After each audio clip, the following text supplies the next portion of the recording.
Salut tout le monde, salut les monégasques, bienvenue pour un nouveau débrief.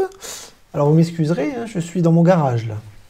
Bah oui, c'est les joies des matchs en pleine semaine, enfin en milieu de semaine. Donc là il y a tout le monde qui dort à la maison et du coup ben voilà, on fait ça en bas pour être tranquille.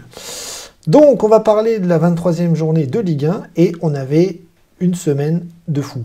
On avait deux matchs, alors je vais pas refaire le film de 2021, on n'arrête pas de gagner des matchs, on est invaincu, on surfe sur l'eau des victoires, tout se passe bien, et donc là cette semaine on enchaînait un nouveau défi qui était vraiment l'enchaînement de 3 matchs en une semaine, et là on avait Nice et on avait Nîmes ce week-end.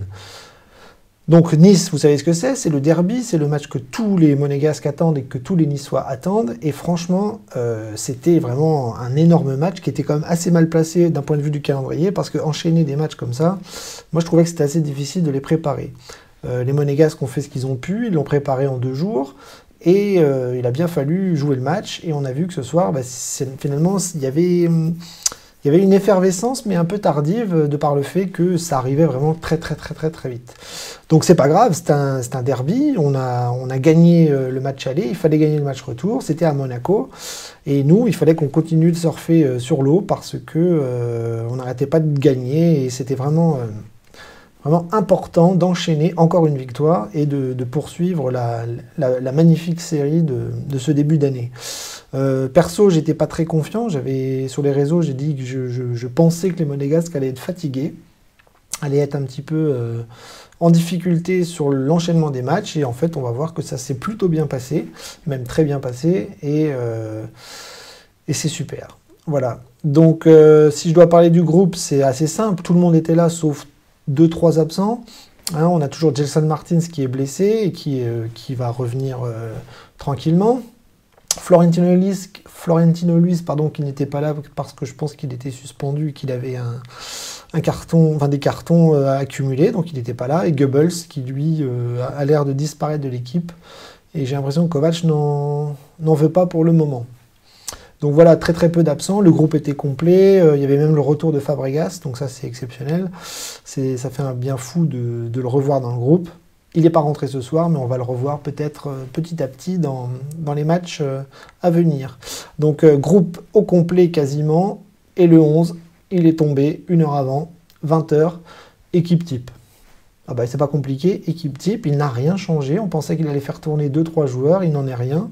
Il a reconduit Lecomte dans les buts, Sidibé à droite, Caio Henrique à gauche, Badiachil, Maripane, Fofana, Tchouaméni, Diatta était encore là, Diop sur le côté, donc toujours pas de Golovin, et Volant de Ben Yedder, donc équipe type, on ne change rien, on ne change pas une équipe qui gagne, et on va voir que cette théorie est bonne. Eh bien oui, la théorie est plus que bonne, surtout à Monaco en ce moment, parce qu'on ne change pas les joueurs, on remet les mêmes équipes, et on continue de gagner, parce qu'on a gagné ce derby. Le 100e, vous imaginez le 100e derby, Monaco contre Nice, et il est pour nous.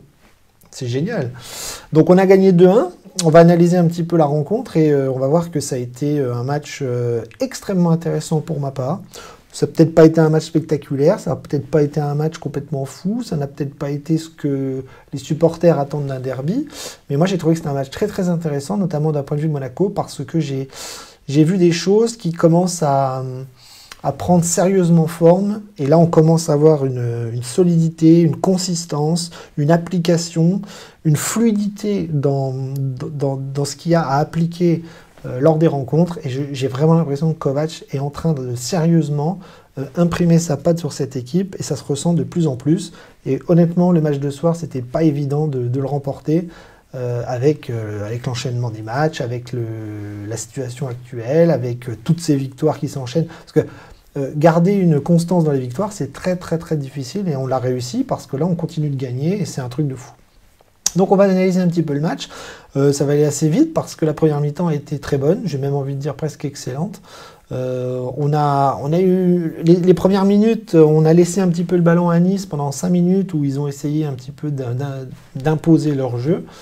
Et puis très très vite, la machine monégasque s'est mise tranquillement en marche et on a commencé à reprendre le ballon, on a commencé à s'imposer physiquement, on a commencé à presser sérieusement, on a commencé à se créer des occasions et très naturellement, on a réussi à les pousser à la faute et on a réussi à marquer un but sur penalty, sur une faute de Caio Henrique, une super contre-attaque avec un long ballon sur le côté gauche.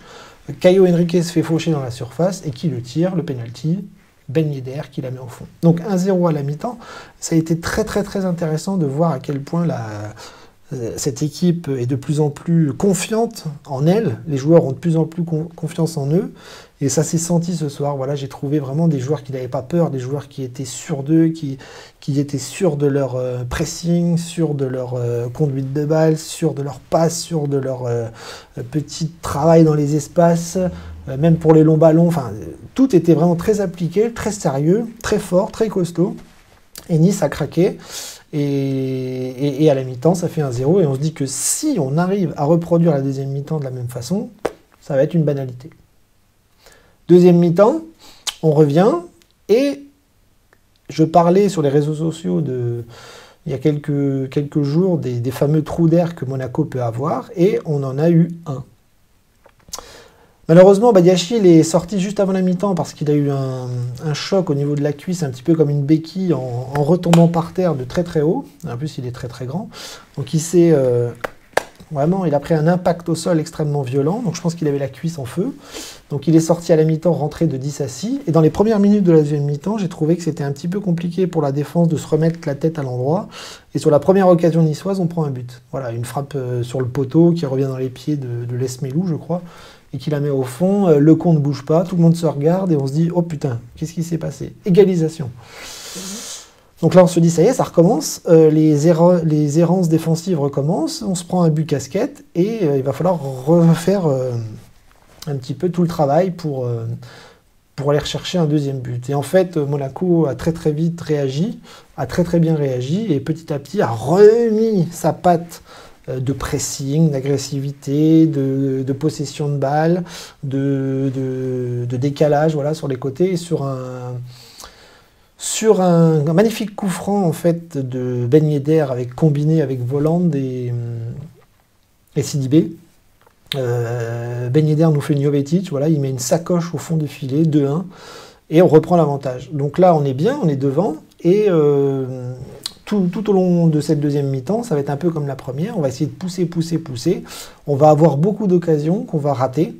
Je pense à Jovetic, je pense à Golovin sur la barre, je pense à plein d'espaces comme ça. Et en fait, dans ce match, ça a été comme en première mi-temps. On a eu vraiment des occasions franches qu'on n'a pas réussi à mettre au fond, mais on a réussi à en mettre un de plus que l'adversaire, et c'est ce qui fait qu'on a gagné. Donc un penalty, un coup franc, c'est des buts sur des coups de pied arrêtés, c'est notre spécialité.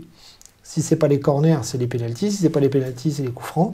Les coups de pied arrêtés nous réussissent et on arrive à défoncer nos adversaires comme ça. Mais dans le jeu, on a eu vraiment des occasions. On a été bon, on a été pressant, on a été fort, on a été costaud, on a été vraiment partout, à l'image de plein de joueurs que je vais citer après qui ont été vraiment très très bons. Moi, je trouve qu'on est en train d'élever notre niveau de jeu, que les joueurs sont en train de prendre confiance et deviennent de mieux en mieux. Ils sont vraiment meilleurs de match en match, et là, ça s'est vu ce soir.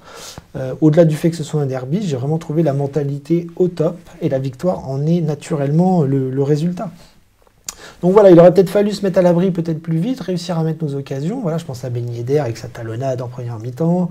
Je pense à des frappes, la frappe d'Aguilar en deuxième mi-temps, sur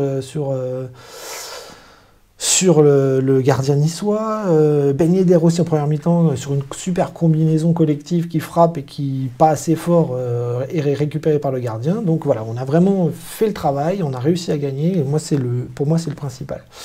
Donc voilà, une première mi-temps très très bonne, une deuxième mi-temps costaud aussi, qui a fait qu'on a pris un but casquette, mais on a tout de suite réagi et on a réussi à tenir jusqu'au bout. Donc ça montre bien notre solidité. Et surtout, on marque un but de plus, et donc c'est la victoire, c'est les 3 points. On est accroché à la 4e place. Malheureusement, ceux de devant gagnent. Ça lâche vraiment pas de points, donc c'est pas grave. On va s'accrocher à cette 4e place et on va faire tout pour rien lâcher et pour prendre un maximum de points. Alors, on va analyser un petit peu les joueurs, mais là, ça va être compliqué, parce que j'ai trouvé que tout le monde, vraiment, a été tiré vers le haut aujourd'hui. Tout le monde a été bon. Et moi, ce que j'ai aimé, là, c'est que j'ai pas trouvé d'individualité forte à ressortir. J'ai vraiment trouvé un bloc collectif complet avec la totalité des joueurs qui ont extrêmement bien joué. Lecomte, il a pris un but, il est totalement statique sur le but de Nice, c'est dommage. C'est difficile à le juger parce que là, je trouve qu'il n'a pas eu beaucoup de choses à faire dans ce match. On a été assez tranquille derrière, à l'image de Lecomte qui en première mi-temps n'a pratiquement pas touché de ballon. Il a fait un ou deux arrêts assez intéressants, notamment balle au sol, couché, tout ça, et des sorties aériennes, mais globalement, il n'a pas eu d'énormes arrêts à faire. Il prend un but rapidement à la reprise et bon, ça fait un peu tâche parce que ça continue les buts encaissés. La défense centrale a été très très bonne. J'ai trouvé Maripane et Badiachil excellents en première mi-temps. Maripane très bon au deuxième mi-temps. Même Dissassi qui est rentré. Il a eu du mal à se mettre dedans dans les premières secondes, mais très très vite, il a été tiré vers le haut avec l'équipe. Et je l'ai trouvé costaud, agressif, imposant, même présent sur les coups de pied arrêtés offensifs. Il a été mettre sa tête, il a été... Voilà, on voit que la mentalité collective est bonne, que tout le monde est impliqué, et que quand il faut rentrer, ça rentre, et ça donne le maximum pour réussir. Donc défense centrale à 3, on va dire Maripane, Badiachil, Dissassi, excellent. Les latéraux ont été excellents aussi. Vraiment, les latéraux très très bons. Sidibé, alors lui, je pense qu'il a envie d'aller à l'Euro, c'est pas possible. Il est vraiment très très bon en ce moment. Et là, le match de ce soir, pour moi, c'est son meilleur de la saison. Il a été partout. Il a été agressif. Il a été propre techniquement. Il a donné des beaux ballons vers l'avant. Il a été... Voilà, mentalité excellente, techniquement il n'a pas fait d'erreur quasiment, et je l'ai trouvé vraiment très très appliqué et très très très fort. S'il continue comme ça jusqu'à la fin de saison, je pense qu'Aguilar a des soucis à se faire, et que malheureusement, la tendance est inversée, et que Sidibé, moi je pense qu'il a l'Euro dans la tête, mais bon, peut-être que je me trompe. Caio Henrique, côté gauche, pareil, excellente première mi-temps, il a vraiment été partout. Alors lui, offensivement, quand il a le ballon, il est très très propre. Il a été présent physiquement, il a été là pour donner des bons ballons, il provoque la faute pour le penalty. Il a pris un coup de pied dans le nez, il s'est fait casser le nez, il est revenu tout de suite. Enfin bref, voilà. Ça a été un match engagé, il y a eu beaucoup de fautes, beaucoup de blessures, même du côté niçois, il y en a eu une très très grave. Voilà. Reine Adélaïde, j'ai eu très très mal au ventre. Quand j'ai vu les images, et voilà, on lui souhaite un bon rétablissement. On ne va pas parler de rivalité niçoise là-dessus. C'est un homme qui s'est fait complètement casser le genou. Le genou a complètement tourné. Et ça, c'est terrible quand on voit ce genre de choses. Mais Caio Henrique, excellent. Sidibé, excellent. La défense centrale, excellent. Le duo Fofana-Tchouaméni a été excellent aussi. Rien à dire. Franchement, rien à dire. Très, très bon. Même Fofana a été vraiment meilleur que d'habitude, je trouve. Donc, impliqué défensivement, récupérer les ballons, jouer avec Tchouaméni dans les petits espaces. On lance les attaquants, on lance les ailiers. Ça a été vraiment très, très, très, très bon. Sur les côtés, Diop, excellent aussi, comme d'habitude. Voilà, on ne va pas faire 3 plombs sur lui. Il a été partout. Il a donné de sa personne. Ce petit qui était en grande difficulté physique sous l'ère Henry, et quand il est arrivé, devient pas un monstre physique, mais presque. Il est vraiment en train de s'intégrer physiquement à la Ligue 1, et il a peur de rien, il y va, il est bon, techniquement, c'est du Zidane. Moi, j'adore. Côté droit, Diatta, qui lui a un rôle complètement différent de Diop, hein, c'est-à-dire qu'il était campé sur son côté droit et il essayait d'impacter les offensives quand le ballon lui arrivait, tout en jouant avec son défenseur, essayant de décaler ses attaquants. Alors Diatta, on ne peut pas le juger tout de suite de façon négative ou positive, parce qu'il vient d'arriver, il doit s'intégrer dans un nouveau groupe, il doit s'intégrer dans un nouveau championnat, il doit s'intégrer dans un nouveau style de jeu à la Kovac.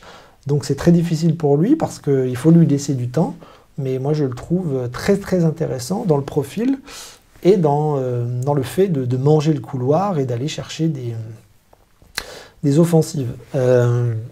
Il est vraiment très intéressant physiquement. J'ai trouvé que là, ce soir, il a essayé de pas trop faire de fautes pour éviter le carton jaune, mais il est présent, il est là, je pense qu'il va vite s'intégrer et qu'il va il va être de mieux en mieux. Voilà. Ne le jugeons pas trop vite, c'est trop tôt, il vient d'arriver. Quand vous arrivez dans une entreprise ou dans un nouveau travail, on prend le temps. Hein, voilà. On se laisse un petit peu du temps pour prendre nos marques. Donc voilà, l'attaque, ça a été extrêmement intéressant, parce que quand Volland ne marque pas, ben, c'est Ben Yedder qui marque. Quand c'est Ben Yedder qui marque pas, c'est Volland qui marque. C'est vraiment le duo parfait en ce moment. Et là, on voit que Ben Yedder n'avait pas marqué depuis quelques temps. Et là, il a explosé ce soir sur un penalty et sur un magnifique coup de pied arrêté. Et à côté de ça, même si ça ne marque pas, quand on voit le travail défensif que font Ben Yedder et Volland, voilà, ça porte ses fruits, quoi. Tout le monde se bat, tout le monde tire sur le même niveau, et ça donne des résultats. Voilà. Quand vous avez personne qui marche ou qui a les mains dans les poches, quand tout le monde tire vers le haut et que tout le monde est concerné, vous ne pouvez que réussir. Et Kovač réussit ça. Donc vraiment un gros coup de cœur pour Kovač, qui vraiment fait un super boulot. Et ça se ressent de plus en plus, ça se voit de plus en plus. Et moi, pour moi, ce derby est vraiment à l'image du travail de Kovač depuis qu'il est arrivé. C'est vraiment gros boulot collectif et gros boulot d'agressivité, de pressing. Ça devient intelligent, ça devient payant, ça devient même beau à regarder, je trouve. Vraiment, si Monaco finit comme ça, on sera vraiment très bien, et l'Europe nous tend les bras. Les remplaçants, ben, on va faire rapide, hein, parce qu'ils n'ont pas vraiment apporté grand-chose. Ils ont été meilleurs que la dernière fois, mais Golovin, lui, est rentré devant. Alors, il fallait un petit peu gérer les remplacements, mais voilà, Golovin, d'habitude, il rentrait sur un côté droit ou sur un côté gauche. Là, il est rentré devant à la place de Ben Yedder, donc il a fait le boulot avec Volland, mais il fallait défendre, il fallait pas perdre le ballon, il fallait vraiment pas faire de conneries, et il a plutôt réussi son entrée. Il a même tiré sur la barre. Il y a eu qui d'autre? Jovetic est rentré, Ballo-Touré, Disasi qui a fait une bonne mi-temps, hein, on va pas se mentir. Hein. Lui, il a été tiré avec les copains sur l'aspect vraiment positif de nos victoires actuellement. Voilà, il y a vraiment beaucoup de positifs, malgré les erreurs défensives, mais ça, on a du mal à les gommer. C'est-à-dire, ce soir, on a pris un but dans les premières secondes, mais notre temps faible n'a pas duré très longtemps. Il a duré quoi? 5 minutes? Même pas. 3 minutes, 4 minutes. Hop, on a pris un but tout de suite, et puis on s'est vite remis la tête à l'endroit, et on a réussi à être costaud, on a tenu, etc. Donc ça, c'est très important. Donc à l'image de Disasi, Golovin, Jovetic, Ballo-Touré, et le 5e, Aguilar. Aguilar qui, le pauvre, alors lui, il joue plus du tout derrière, il rentre carrément attaquant, et à chaque fois qu'il rentre, on lui demande des tâches offensives. D'ailleurs, il a failli marquer un but extraordinaire sur un coup de pied arrêté, je crois, où Disasi fait une tête, et lui, il fait une reprise de volée pied gauche avec un magnifique arrêt de Benitez, du gardien de Nice. Donc voilà, les remplaçants ont quand même apporté leur pierre à l'édifice, et tout ce groupe a vraiment tiré l'équipe vers le haut, et c'est ce qui fait qu'on a encore gagné, tout simplement. Alors, on va rappeler que l'objectif sur l'instant est atteint. Moi, j'avais dit que le derby, il n'y a pas de question à se poser, ça se gagne. On l'a gagné. Symboliquement, c'est le 100e. Donc nous, on continue de marcher sur l'eau. On enchaîne les victoires depuis le 1er janvier. C'est un truc de fou. Et le bilan, il n'est pas fini cette semaine, parce qu'on a un autre match dimanche, et il va falloir encore une fois aller chercher la victoire sur le terrain nîmois.